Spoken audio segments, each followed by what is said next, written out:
Goeiemôre almal. Ek wil vanoggend sommer net 'n kort potpien doen oor Shavuot. Een van ons mense het gevra ek moet 'n bietjie oor Shavuot praat en ek doen dit graag, maar ek wil ook vir al ons nuwe mense aanmoedig om te kyk op die biblioteek van die potpiens. Daar is redelik baie kort stukkies wat ek gedoen het oor al die onderwerpe en ek dink om dit sommer net weer ook te besoek is vir ons 'n goeie plek van informasie. Ons is nou almal op pad na Shavuot toe, Pentekost, of soos wat ons dit ken as Pinkster ook. Die uitstorting van die Heilige Gees se viering, se herdenking, wat ons elke jaar dan nou vier. Nou dit is makliker vir ons met baie van ons agtergrond om hierdie fees en dan ook Passover te vier, want dit is die belangrike feeste wat oral in die Christen geleedere gevier word. Maar as ons gou-gou bietjie teruggaan na 'n paar belangrike goed van Pentekost, van Shavuot, om vir ons 'n groter verstaan te gee, dan moet ons onthou, ons het geëindig met die laaste fees, met die first fruit, wat Jesus self is, na sy opstanding. En 'n first fruit se krag lê daarin, wanneer ons kom en bid en wanneer ons first fruit offerings gee, dan neem ons eienaarskap, ons stryd letterlik in die feit dat ons wil lyk soos die eerste. Dit wil sê Jesus wat al meer en meer in ons gestalte moet kry. Nou van daardie eerste vrugdag af is daar gewoonlik lees hulle Psalm 119 en julle kan gaan kyk op die internet, is daar tabelle gewoonlik vir die lees van Counting the Omar. Nou wat is dit? Dit is net 'n mate van graan wat hulle elke dag tel tot met die uitstorting van die Heilige Gees wat dan die oes en die insameling van hierdie omer beteken. Maar vir ons verteenwoordig die woord van God. Wie is die woord? Jesus. So ons is in die woord, ons lees en bestudeer die woord hierdie 50 dae van die eerste vrug tot op Shavuot wat die uitstorting van die Heilige Gees dan nou is. So, wat vir ons hier baie belangrik is om te verstaan, is dat ons op Sinaï, die eerste uitstorting van die Heilige Gees, dit is letterlik 'n huwelikskontrak wat God gesluit het met die volk van Israel op daardie plek. En daar weet ons is die woord vir hulle gegee. Die woord wat beteken hierdie is die instruksies. Julle kom nou in 'n huweliksverbond met my, maar hierdie is die huweliksketubah, wat die voorwaardes is, wat die huwelikskontrak is. Dit is hoe, as julle met my in huwelik tree, is dit hoe julle moet lewe. En toe is die 10 gebooie gegee. En ons weet die berg het geskit en daar was donderslae en weerlig en daar was 'n kragtige uitstorting van vuur van die Heilige Gees wat die woord wat God gegee het kom bekragtig het. Want een van die dinge wat ek en jy moet weet is dat die woord van God sê dat die woord, die letter van die woord is dood. Dis net die Gees van God wat dit kan lewendig maak in ons lewe. 2 Korintiërs 3 vers 6 sê, "It is he who has qualified us, making us to be fit and worthy and sufficient as ministers and dispensers of a new covenant of salvation through Christ, not ministers of the letter, of the legally written code, but of the Spirit. For the code of the law kills, but the Holy Spirit makes it alive." Die woord moet bekragtig word deur die Heilige Gees. Anders kan dit nie lewendig in ons word nie. En dit is waaroor Shavuot gaan. Sinaï het ons die hele storie van Israel, maar as ons kyk na Handelinge, waar die uitstorting van die Heilige Gees was, wat die geboorte van die kerk was. Die kerk Sinai gaan oor Israel, die Handelinge, die tweede uitstorting van die Heilige Gees in die woord, gaan oor die Gentiles, oor almal op aarde, waar die Johannes 3 vers 16 sê, want so lief het God die hele wêreld gehad, dat hy Jesus gegee het. So op die kruis van Golgotha het Jood en nie Jood een geword, en dit is so belangrik, so ons kyk na Titus 2 vers 11, for the grace of God, his unmerited favor and blessing has come toward, appeared for the deliverance and sin and the eternal salvation of all mankind. In Handelinge gaan dit nie net oor die Jode nie, in Handelinge gaan dit oor die hele wêreld, oor die Gentiles, oor die kerk van Jesus Christus.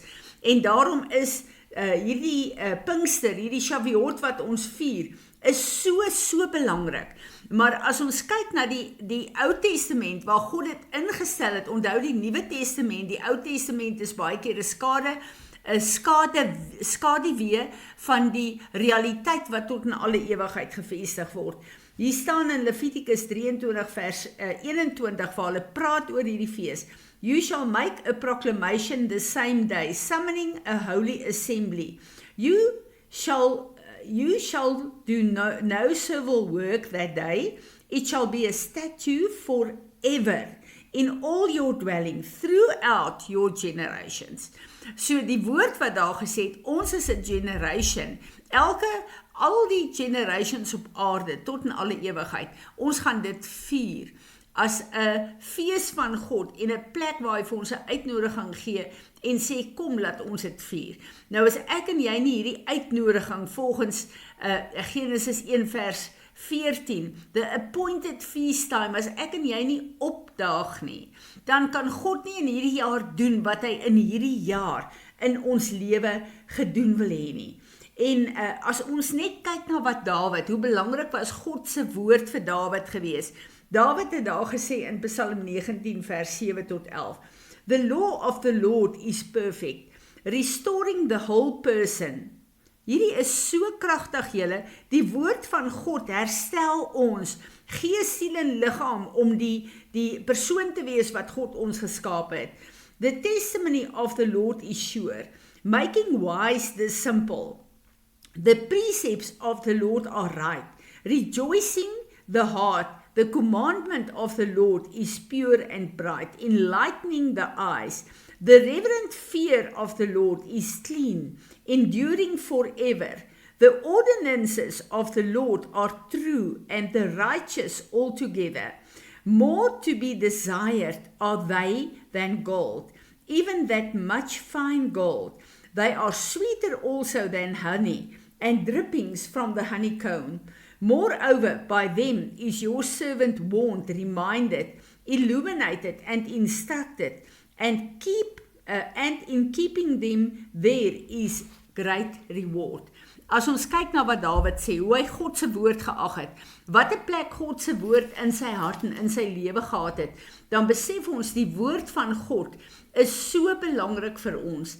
Nou prakties, wat doen ons gedurende hierdie woord?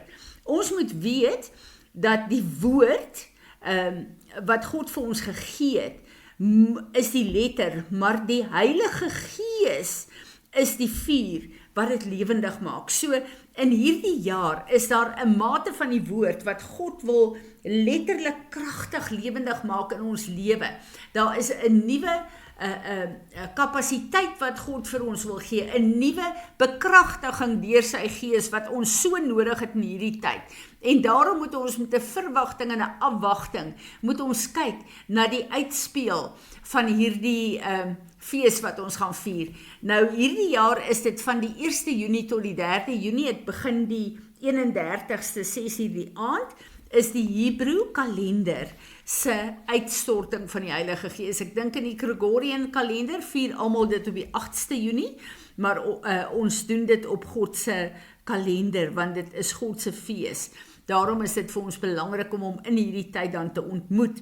Nou, ons as wedergebore kinders van die Here, wat so belangrik is, daai twee brode, verteenwoordig wel Israel en dan ook die Gentiles. Maar vir my is dit ook die woord van God, wat bekragtig, wat geskryf is, wat staan, en wat dan in my lewe bekragtig en lewendig gemaak word deur die Heilige Gees, sodat die woord wat Jesus is, al meer in my gestalte kan kry.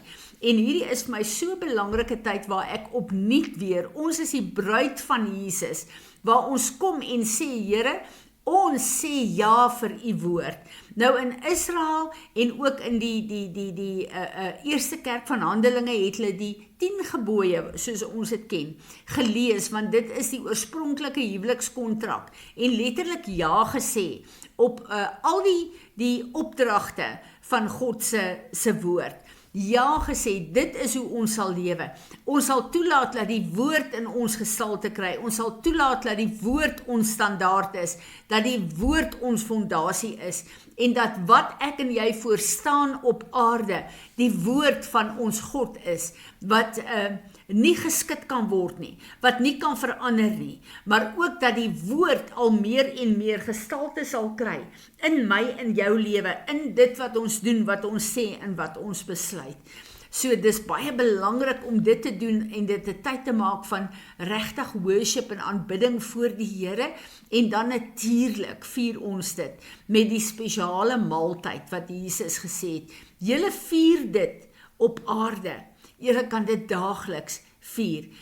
Maar in die hemel aan die die bruidstafel, gaan ek eers wees saam met julle dit eet. So hier op aarde is dit letterlik wanneer ons die verbondstekens vat in ons daaglikse lewe, maar ook in die feeste van Jesus Christus, kom ons en ons sê, Here Jesus, ons kom, maak onsself een deur hierdie maaltyd op te lig en om dit te eet. En dis vir my altyd so 'n belangrike gedagte om in gedagte te hou dat hierdie maaltyd wat ons aan God verbind, daar was 'n maaltyd in Genesis, toe Adam en Eva ook aan die vyand verbind is. So hierdie maaltyd is vir ons ontsettend belangrik, want dit verklaar ons is teruggekoop uit die hand van die vyand, en die woord van ons God is lewendig in ons. Vader, dankie. Dankie dat ons u woord het. Dankie opnuut vir elke letter van die woord wat deur Heilige Gees bekragtig en lewendig gemaak word in ons lewe. Dankie dat u vir ons 'n groter verstaan gee in hierdie jaar, maar dat u ook ons kapasiteit om u woord te verstaan en dit na te kom, Vader, om dit te gehoorsaam, dat u vir ons 'n groter kapasiteit gee. En ons bid, Vader, vir 'n kragtige invulling en 'n nuwe bekragtiging van Heilige Gees in ons elkeen se lewe gedurende hierdie tyd. Amen.